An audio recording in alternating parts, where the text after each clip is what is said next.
Hi, and welcome to a new video in the Digital Darkroom series. And in this video, we're going to be looking at creating split toning effects in color images. Now, in the last video, we looked at black and white images and creating black and white images within Lightroom. And we did do a little bit of split toning. And in this image, we're going to particularly look at using split toning with color images. But before we can actually jump into doing any split toning, we need to look at a little bit of color theory. So here I have the color wheel. And the color wheel is sort of separated into warm and cold colors. And there are three primary colors on the color wheel: the red, yellow, and blue. Now, there are secondary colors, which are the orange, green, and purple. And these secondary colors were made by mixing the two primary colors together. You then have tertiary colors, which were created by mixing secondary and primary colors together. So then you get like a red orange, a red purple, a blue purple, a blue green, and a yellow green. Within this whole wheel, each color has a relationship to the other colors. The first one is the one that most will know, which are complementary colors. Two colors that when you put together work well and look quite nice together. And these are the colors which are opposite each other on the color wheel. So you have red and green, yellow and purple, blue and orange. And then you have like a red, orange, blue, green, yellow, green, red, purple, these sort of things. And so if you were to create just the split toning on a black and white image, knowing about the complementary colors can help you create quite nice split toning effects. With color images, though, we have to think about the colors which already exist. So we have to think more about split complementary and triads, as well as analogous colors as well. So we'll first look at triads. And triads are when you have three colors which have even dominance in the image. So you have a yellow, a purple, and a green, and this sort of green, but I think this is meant to be more if we look at the color wheel, because they are evenly split. You're sort of looking more at a yellow, red, and blue. They'll be split. They are triads. So more probably a yellow, orange, a red purple, and a blue green, for example. So if you have a scene which has a lot of red in it, you could add maybe yellow and blue to sort of create a nice feeling in the image, and an image which is evenly balanced. The other one you can look at is actually split complementary. And split complementary works again with three colors, but the one color is dominant. So in this, let's say for example, orange is the dominant color here. You would then have a little bit of blue and a little bit of this blue-green to create a balanced image. Now, unlike the triads where it's evenly balanced, it'd be more like 50% orange, 25% blue, 25% blue-green, something like this. So then when you look at the image, you can see that the blue-purple and the blue-green sit on either side of orange's complementary color, and that's how you create a split complementary. You go for one color, you find the opposite, and then you go to one color to the left and then one color to the right. So how does this work with our color images? Well, you can use split toning to create some balance in the image, or to affect part of an image which you wouldn't otherwise be able to affect as precisely. So we take this picture for example, and for me the green there's something lacking in this green. It's maybe not as intense as it needs to be, and I feel it's because of the yellow tones in there. So what can we do? Well, first we can do is we can just reduce the saturation. Well, that's fine, but we're reducing the saturation then of all these green tones. And since this image is mainly green, then we're going to have a little bit of a problem. But as you can see, as we reduce, the greens which is being left are actually more of a yellow than a green. And I've mentioned this before when we did the black and white, that you'll sometimes find, when we're looking at HSL, you'll sometimes find when you adjust green, you'll actually also adjust yellow.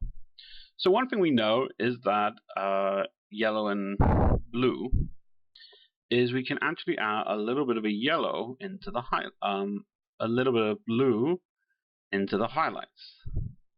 And in doing this, we're gonna have the effect of reducing the yellow, but also adding a more blue-green in. And we can get a different sort of shade of green. So this is before, and this is after. And it has also made the image a little bit colder as well. So maybe what you want to do is just drop a little bit of yellow then into the shadows. And just by adding a little bit of split toning, that's before, the after, we have sort of intensified the greens here. Now that's a very, very slight adjustment.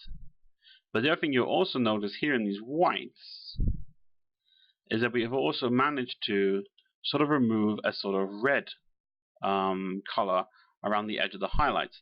And this is because this sort of cyany blue here,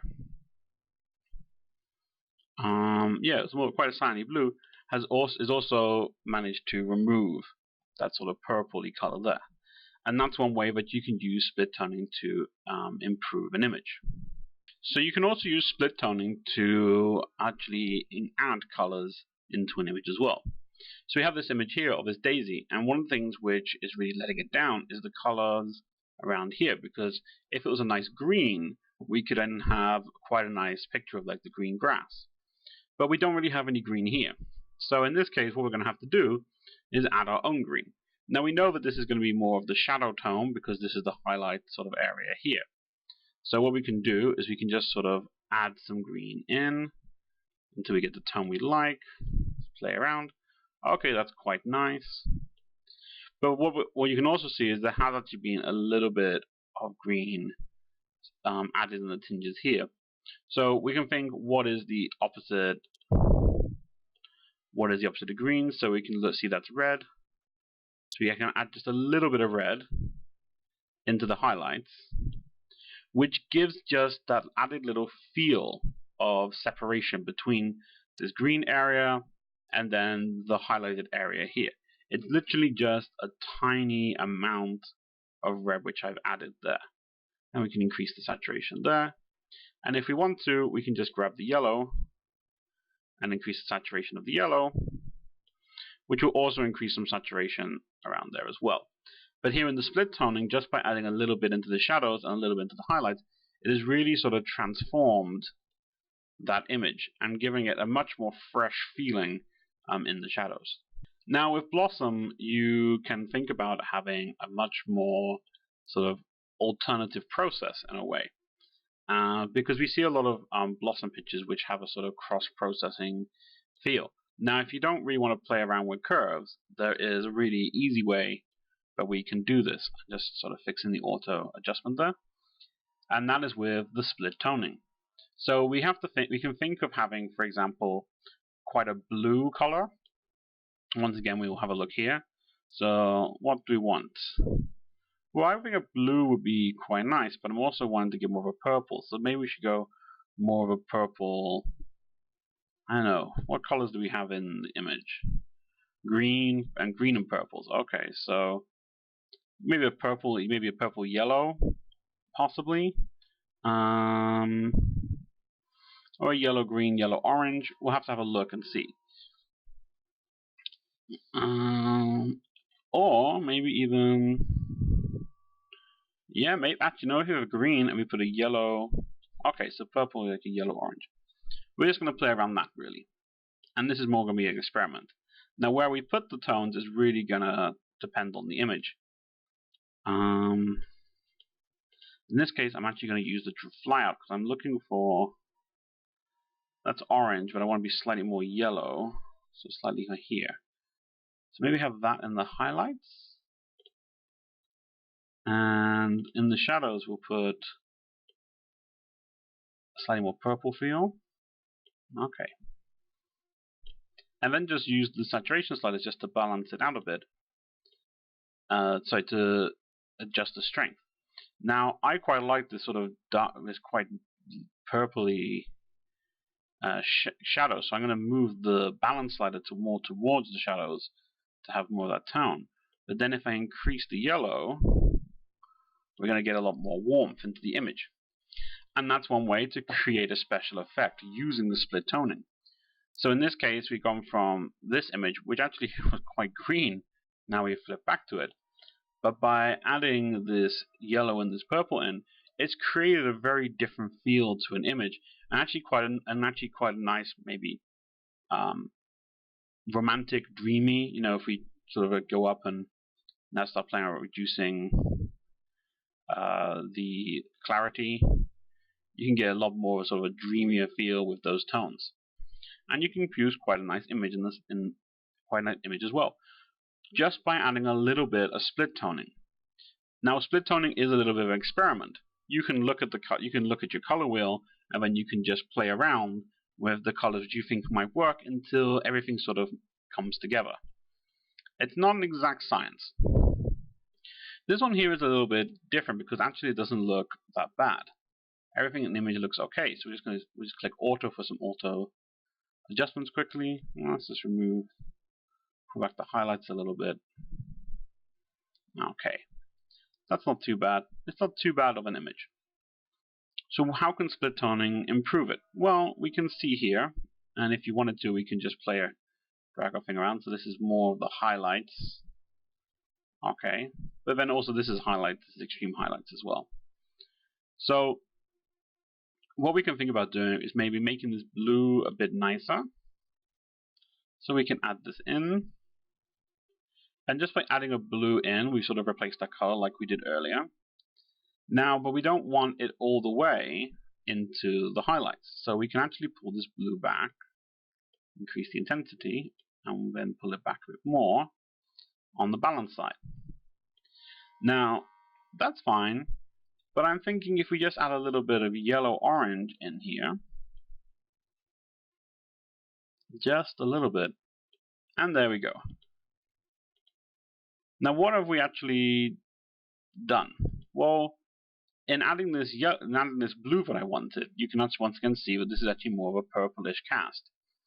And purple is quite close to magenta, so in adding this blue in, we've actually gone quite cyany, and we've been able to reduce that sort of magenta cast. Now, in the shadows, what I've also done in adding this orange yellow is to sort of preserve the highlights, the shadows, from this blue invasion. And that's why I only wanted just a little bit, just to keep it back and to stop it going. Similar thing that I did with the daisy. You can use the split toning to remove color casts. As you can sort of see in this image, we had this sort of purpley color cast. We can just remove it with the split toning. You can do it to add color to a certain specific area and specific tones, and you can do it to remove colors as well. Generally, when you are creating a split toning effect, you need to think about how these colors are going to affect the rest of the image and what other colors there are in an image. If you have two quite dominant colors, I would probably only add one split tone either to the highlights or the shadows to bring in the third to either remove a color cast or to bring slightly more balance to an image. But split toning is there, and it's quite a useful tool to create quite magical images from what can be, in a way, quite mundane photos to begin with. I hope you enjoyed this video, and I hope you learned something about split toning.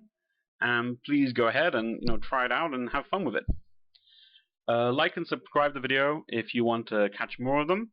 You can read the full blog post which I wrote on my blog after64.wordpress.com in the description below. And until next time, bye bye.